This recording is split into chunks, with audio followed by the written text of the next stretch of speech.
Hi, it's me, Lucy again, and I want to share this video with you today, and the video is on the topic of grief. Grief being something that I have recently experienced.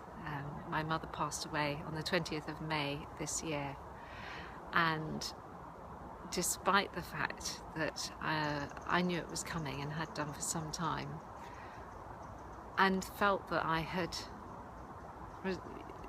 arrived at a sense of peace about it, I hadn't realised the shock of it when it happened, and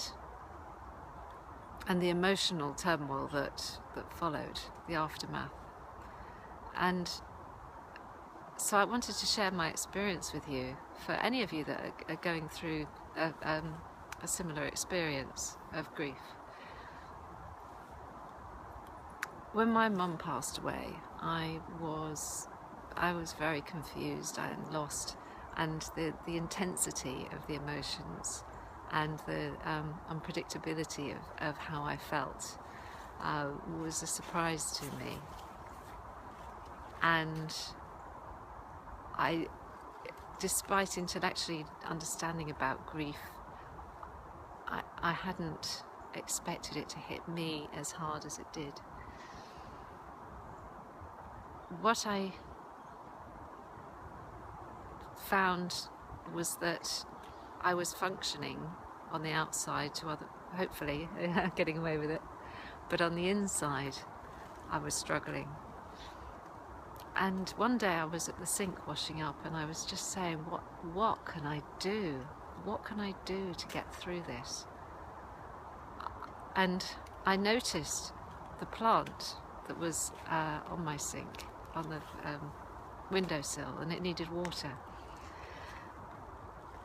And as I watered it, I thought, I know what I need to do. If I were a plant and I wanted to thrive, what would I do? It's just struck me, actually. It was my mum's plant. If I were a plant, what would I do? What would I need? And I thought, well, this plant needs water. I definitely need lots and lots of water, lots of hydration. And that made me think, because I noticed then that I had started a habit of having a glass of wine while I'm cooking dinner. And it struck me that actually that habit wasn't because it's a nice thing to do. It was an emotional sedative. And whilst it wasn't a significant amount of alcohol, I realised the why. It wasn't a good why. So I thought, if I were that plant, I wouldn't put alcohol in it. I wouldn't put wine in it to make it thrive. It wouldn't work. It wouldn't thrive. What else did it need? Good nutrition. So I thought about what I was eating. I eat fairly healthily anyway, but I thought not just about what I was eating, but my exercise and my thoughts. So nutrition, physical exercise, and what I was putting into my brain. What was I thinking to make me feel so bad? So I decided to give myself nurturing thoughts and nutritional food, and to get back into the exercise that I enjoy doing. Another thought I had was that this plant needs warmth and it needs sunlight. Now, I'm surrounded by sunlight in many ways with my family, and so I was grateful for that. And I also realised that this plant needs the weeds to be pulled up,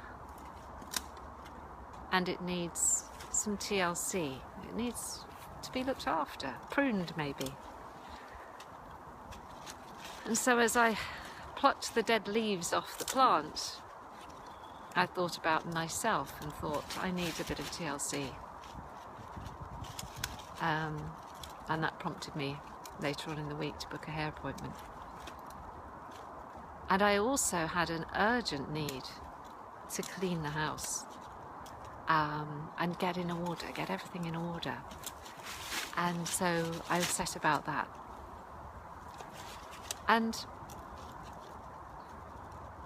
a couple of days after this, I had a complete meltdown, and I was beside myself once again, and tears were just coming and coming. I couldn't stop them. I rang my sister-in-law because I remembered I need warmth. This plant needs warmth. And I rang my sister-in-law and I said, can I come and see you? And you know, I don't want you to tell me what to do. I just don't know what's going on. I don't know what's wrong with me, and I just need to talk. And she said, of course. So I drove for 2 hours to get to her, and I sat in her kitchen and drank tea, and I sobbed and sobbed and sobbed. And I think that in allowing myself to properly feel the emotions, that was the moment where it all just came out. And whilst it felt fairly desperate at the time, it was such a sense of relief afterwards. I mean, she was so kind and allowed me to share how I felt. And then I drove back, and that was the beginning of the next chapter, really. I drove back home, and I felt recharged and ready. And so I'm sharing this with you because if you are going through any experience of grief or any intense emotions that you're finding hard to understand, then perhaps the metaphor of the plant will help you too. Have a great day. Bye.